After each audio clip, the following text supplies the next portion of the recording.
Hi guys, ito yung ating apple tree. This year, napakakunti lang ng bunga niya. Kasi last year, punong-puno to ng bunga. Ewan ko kung bakit hindi na namunga marami. Sabi ng neighbor ko, every other year lang daw siya nagbubunga ng marami. Ayan o, kita nyo, may tatlong bunga. Yun, tsaka yan. Nagpupula to guys, kasi ano to eh.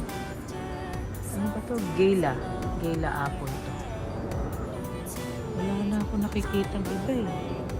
Dati punong-puno to, tapos biglang tumaas. Kailangan ipronto eh, para hindi siya masyadong tumaas eh. Pupronto namin bago mag-winter. Tingnan natin nga sa likod kung meron.